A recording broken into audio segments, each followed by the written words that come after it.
What's up? I'm going. We're gonna take you through not all of them, but the most probable playoff potential pictures.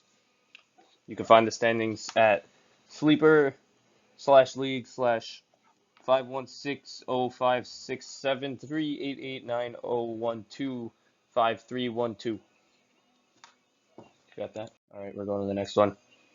Okay, these are the current standings. So we have two 9-win teams, two 8-win teams, two 7-win teams, and the tie breaks are pretty significant in each case. That's important to know. Um, yeah, we're gonna go through like all the things that I was assuming. Um, yeah, the consolation bracket, we're not even gonna worry about that. Um, these are the current standings. Okay. So the notes: Ted has more points than Vic, so by winning he automatically secures a tie. So since Ted is 1 win behind Vic, but he has more points, Ted can't win but lose the tiebreak, even though they'll still have the same amount of wins, even though they'll still both have 9 wins. Ted gets the tiebreak. Next, Kurtz has more points than Vic and Ted, so by winning he clinches first, and the only way he could lose first is by losing and Vic winning, then he'll get second. But he can't get any lower than second, and that's only in that specific case. Okay, next, Morris Escher has the most points, but he's 2 wins out of the bye, so he can't get the tiebreak because there's only 1 week left. No, so he can't get the bye week. So there's only 1 week left, but he could get pretty high, as we could see. He could get up to 3. And he could also go up to 6. Max is the only other guy that could go from 3 to 6 because he already has more wins than Morris Escher, but he has the least amount of points. Interesting. Um, Only 2 people that didn't clinch was Goldstein and Madelon. Morris Escher doesn't say he clinched, but he did clinch because the only way he won't clinch is if he loses, Goldstein wins, Morris Madelon also wins, and Morris Madelon puts up 500 points, and Morris Escher only puts up like a classic 160 or whatever. It's the only way Morris Escher doesn't make it, so we're just gonna assume he clinches. Um, only so only Goldstein and Madelon didn't clinch. Only way Goldstein could miss playoffs and Madelon get in is if Madelon beats the first place team, Goldstein loses to the last place team, and while that happens, Madelon outscores Goldstein by 82, which is like, whoa. What the hell does this mean, 9 minutes? No way I was recording for 9 minutes. Whatever. Consolation bracket, don't worry about that. Fake. Oh, it's like a limit? I don't know how this works. Okay, scenario 1, there's no upsets. All the first higher ranked teams in the matchup wins. Only move, Max goes up 1, Goldstein goes up 1, and that's Mesh goes down and Mesh, and Ted goes down. This is a very similar outcome to something we're going to see later, which is kind of interesting. I think it's whatever. It's not important. Next. So this would be the picture. Kurt's in money green, FanDuel. Ted's in highlighter Packer yellow, Goldstein Terrapin red. Victor's in Yankees away jersey gray. Max in Metropolitan orange and Mash in royal purple. Here we're not going to see a Ted Vic matchup until the championship. We have Mash and Kurt's also like a juicy matchup. They're also on other sides. So this would be, in my opinion, a very boring situation. This might be a good game. This is going to be either a blowout or the craziest thing you've ever seen in your life. The high scoring team versus pretty much the lowest scoring team. Yeah, besides for like Shem, I think. I don't know. Well, yeah, it's going to be crazy. Next one. Ted beats Vic, but no other upsets. Again, Goldstein moves to fifth, Mesh goes down. But now instead of Ted switching with Max and going down, he switches with Vic and goes up, and then Vic moves down. So now we have a new bye team. Spoiler alert, Goldstein's always going to be in fifth because we're assuming he beats Henry Shama. Now we have an early Ted Vic matchup if it happens over here. Always one of them is going to be in the bye. So we're not going to see it until earliest this round, latest that round. But Vic Mash is going to be a juicy one. Max Goldstein, we'll see. CMC's back, so it could be crazy in the playoffs.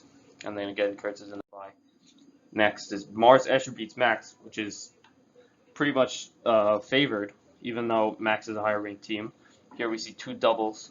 Max doubles up from 5th to 3rd. Goldstein goes to 5th.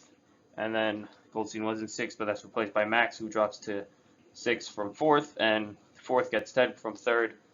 And then bang, bang, bang. A lot of moves. Okay, so now we have Mash versus Max again, and then Ted versus Goldstein. Um, Pretty much again, except I think they were on the other side. I don't know. I forgot what happened already. And then again, Kurt's Vic, top two, still top two. Ted drops down to fourth. Interesting. Scenario four: Ted beats Vic, Mash beats Max, Kurt still wins. So now we still have Kurt's 10 wins. No one's gonna get there because Vic lost. So now Vic and Ted are tied, but again, Ted has more points, so he's going up. Um, Now Mash goes up one, Goldstein goes up one, and they replace Max, who dropped down to six. Uh, Now we see being Ted is a two, so we're gonna have a Vic Max, and then a Mash Goldstein. Maybe there's a rivalry there. I don't know. Really, the rivalry's Ted and Vic, and then I don't know. Does Kurt's rival? Kurt doesn't really rival. Goldstein doesn't really rival either, or he only rivals. I don't know. Interesting. We'll see. Okay. Scenario five: Kurtz loses, no other upsets. Um, so that means Vic wins, Kurtz loses. Bang. We have Vic in the first place spot. He's the only other guy that could get it, and Kurtz is only going to go down to two. Max jumps all the way up because we said there wasn't an upset, which really is Max winning, even though Mars Asher's favored. It's still not an upset according to the wins. Upsets based on wins. Okay, so Max wins. Ted drops down to four again.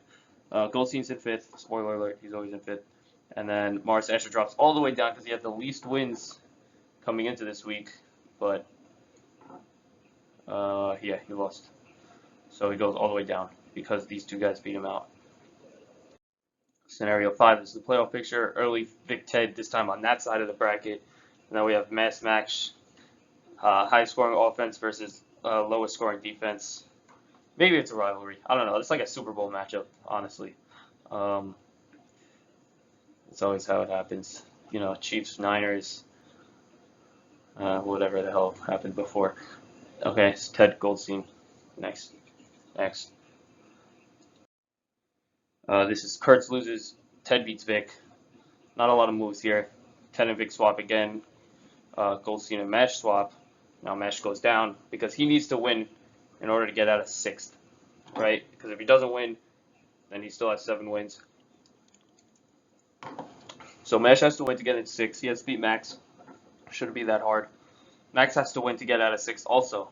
So I think either Goldstein or, either Max or Mesh are always going to be in sixth, and they're always going to be playing whatever. They could be playing themselves. We saw weird situations. This is playoff Vic versus Mesh. That's kind of a rivalry. The villain versus the commissioner. Max versus Goldstein. Maybe it's a rivalry. I don't know. And then Ted's up here chilling on his bye, watching the Packers play the Jets or something. No, they don't play the Jets. They might play, I think, the Seahawks. No. Oh no, they play. Oh no, they play the Giants this week. I don't know. Whatever. Next. And then this is scenario 7. All upsets. Lower ranked team wins. We see Mash have a big jump. Max big fall. Goldstein's in fifth again, and then Ted and Vic swap. Now we see Ted again in the bye. Could have an early matchup against Vic, but then Max, big defense. Goldstein's in fifth. White Asher in fourth. Could face Kurtz early. Ted Vic, Mash Kurtz could be crazy, and we could see that in a couple different situations. All right.